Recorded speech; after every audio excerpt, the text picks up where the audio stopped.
River swimming ക്ലബിന്റെ സൗജന്യ നീന്തൽ പരിശീലനം മണപ്പുറം ദേശം കടവിൽ സമാപിച്ചു.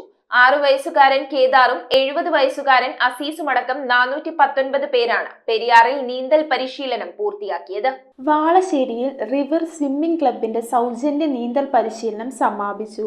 ആലുവ മണപ്പുറം മണ്ഡപം കടവിൽ municipality councillor VN Suneesh flag off ചെയ്ത നീന്തൽ രാവിലെ 9 മണിയോടെ ആരംഭിച്ച് 9:30 മണപ്പുറം ദേശം കടവിൽ അവസാനിച്ചു.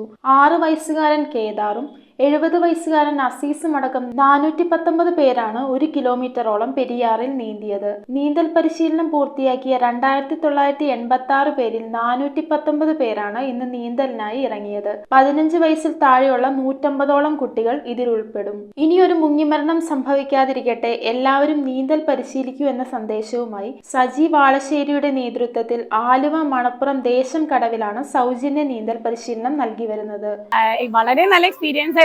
പറഞ്ഞറിയിക്കാൻ പറ്റാത്തൊരു സന്തോഷമാണ് നമുക്കിപ്പോൾ ഉള്ളത്. എന്താ പറയാ, കുറെ നാളുകളായിട്ട് ആഗ്രഹിച്ചൊരു സുദിനമാണിത്. അതിന് സജി സാറിനോട് എത്ര നന്ദി പറഞ്ഞാലും മതിയാവില്ല. ഒട്ടും നീന്തൽ അറിയില്ലായിരുന്നു, പുഴ പേടിയായിരുന്നു, വെള്ളവും പേടിയായിരുന്നു.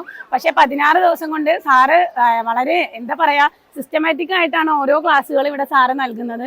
നമ്മുടെ ഭയം എല്ലാം മാറിയിട്ട് തന്നെയാണ് നമ്മുടെ സാറ് ക്രോസിങ്ങിന് കൊണ്ടുപോണതും. ഇന്നിപ്പോ 2 പ്രാവശ്യം ഞങ്ങൾ ക്രോസ് ചെയ്തു. നല്ല അടിപൊളി എക്സ്പീരിയൻസ് ആയിരുന്നു. ആദ്യമൊക്കെ എനിക്ക് വെള്ളത്തിൽ വരാൻ പേടിയായിരുന്നു. പിന്നെ ഇവിടെ പഠിച്ച് എനിക്ക് ഭയങ്കര ഇഷ്ടമായി വരാൻ. പിന്നെ വെള്ളത്തിൽ നിന്ന് കയറാനൊന്നും തോന്നില്ല. നല്ല ഒഴുക്ക്, ആരും പുഴയിൽ ഇറങ്ങാൻ പേടിക്കുന്ന ഒരു സമയത്ത് 419 പേരെ ഒരുമിച്ച് നീന്തല് വേറെ ഈസിയാണ്. വെള്ളം നമ്മൾ പേടിക്കേണ്ട കാര്യമില്ലാന്ന് എല്ലാവരും കാണിച്ചു കൊടുക്കാൻ വേണ്ടിയിട്ടാണ്. അപ്പൊ നീന്തൽ അറിയാൻ പാടില്ലാത്ത എല്ലാവരും വന്ന് വെള്ളത്തിലേക്ക് ഇറങ്ങി എല്ലാവരും നീന്തൽ പഠിച്ചു കഴിഞ്ഞാൽ മുങ്ങി മരണങ്ങൾ ഇല്ലാതെയാക്കാൻ നമുക്ക് കഴിയും. ആ ലക്ഷ്യം അത് എല്ലാവരെയും കാണിച്ചു കൊടുക്കുക എന്നാണ് ഇന്നത്തെ മെഗാ ക്രോസിങ്ങിന്റെ ഉദ്ദേശം. ആരും മുങ്ങി മരിക്കരുത്. News bureau, Aluva.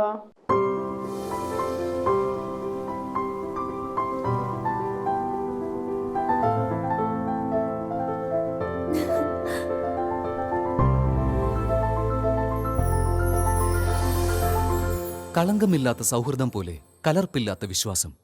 കല്ലൻസ് ജ്വല്ലറി.